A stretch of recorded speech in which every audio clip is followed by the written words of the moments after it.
DA তথা মহার্ঘ ভাতা নিয়ে এই রাজ্যে দীর্ঘদিন ধরে চলেছিল আন্দোলন। এবার সেই ডিএ বা মহার্ঘ ভাতা নিয়ে লোকসভা ভোট মিটতেই রাজ্য সরকারের তরফ থেকে জারি করা হলো নোটিফিকেশন। আমরা জানি ঠিক নির্বাচনের আগে 4% ডিএ বৃদ্ধি করা হয়েছিল।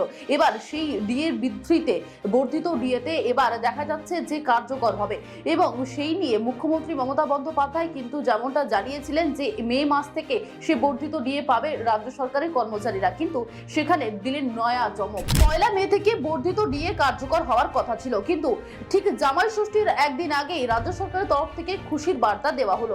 যেমনটা জানা গিয়েছিল যে 1 মে সেই জায়গায় 1 এপ্রিল থেকে যে বর্ধিত ডিএ তা দেওয়া হবে, অর্থাৎ এপ্রিল মাসের যে বকেয়া টাকা ছিল, ডিএ বৃদ্ধির টাকা ছিল, সেইটা আবার পরবর্তী মাসের যে অর্থ বা যে বেতন পাওয়া যাবে তার সঙ্গে এপ্রিল মাসের ডিএ যুক্ত করা হবে বলে জানিয়েছেন রাজ্য সরকার। ফলে এই রাজ্য সরকারের কর্মচারীদের একাংশরা কিন্তু খুশি হয়েছেন বলে জানা যাচ্ছে।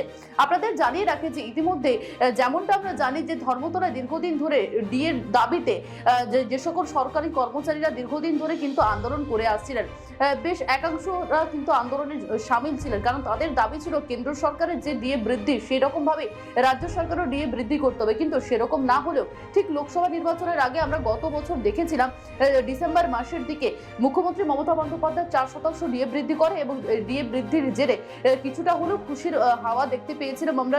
যে সকল সরকারি কর্মচারীরা তারা কিন্তু খুশি হয়েছিলেন এবং ঠিক লোকসভা ভোট মিটলো এবং তারপরে মুখ্যমন্ত্রী মমতা বন্দ্যোপাধ্যায় ডিএ বা মহার্ঘ ভাতা নিয়ে কিন্তু নোটিফিকেশন জারি করলেন এবং সেই নোটিফিকেশনে জারি হওয়ার পর থেকে কিন্তু একাংশ যারা রাজ্য সরকারি কর্মচারী তারা কিন্তু খুশির হাওয়া তাদের মধ্যে দেখা যাচ্ছে।